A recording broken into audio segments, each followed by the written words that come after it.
আসসালামু আলাইকুম। ইজি কৃষি চ্যানেলের পক্ষ থেকে আমি মোহাম্মদ নাজমুল আকন্দ, উপশহরী কৃষি অফিসার, বরুণগামারী, কুড়িগ্রাম। দেশ ও দেশের বাইরে যারা এই ভিডিওটা দেখতেছেন সবাইকে শুভেচ্ছা, অভিনন্দন। আজকের বিষয় হচ্ছে ধানের ফলন 100% করা। ধানের ফলন 100% আপনারা কিভাবে করবেন, এবং এখন আপনাদের জমিতে প্রায় ধান থোড় অবস্থা বা শীষ বেরোচ্ছে বা দুধ অবস্থায় আছে। এখন আপনাদের করণীয় কি? আপনারা আপনাদের যদি ধান 100% বের হয়ে যায় এবং ফুল অবস্থায় থাকে, পিজিআর বা হরমোন স্প্রে করবেন না। এক্ষেত্রে 100% বের হয়, তাহলে আপনারা জিব্রেলিক অ্যাসিড নামক একটি হরমোন স্প্রে করবেন।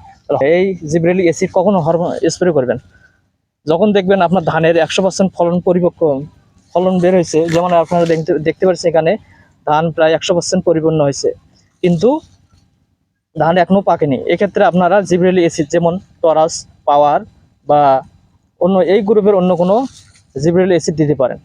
তাহলে ধানের ফলন মিনিমাম বিঘা প্রতি 3 মণ ফলনের আশা করা যায়।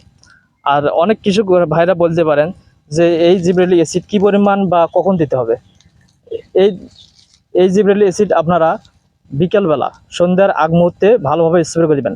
এর মাত্রা হবে যেমন প্রতি লিটার পানিতে 1 মিলি এবং 30 লিটার পানিতে একটি ট্যাবলেট বা লিকুইড দিয়ে ভালোভাবে জমিতে স্প্রে করে দিবেন।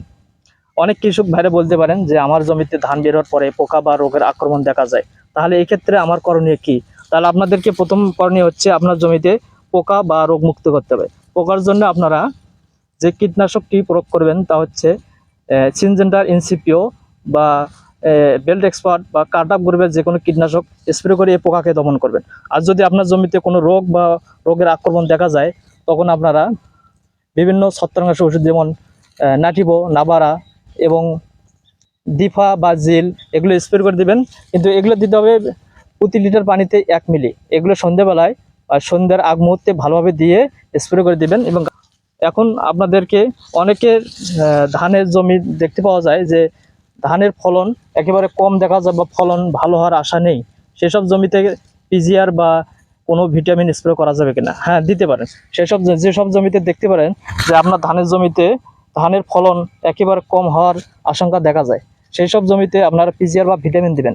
পিজিআর বা ভিটামিনের সঙ্গে আপনারা জিব্রেলিক অ্যাসিড দিবেন। জিব্রেলিক অ্যাসিড দিলে ধানের ফলন মিনিমাম বিঘা প্রতি তিন মণ বেশি পাবে।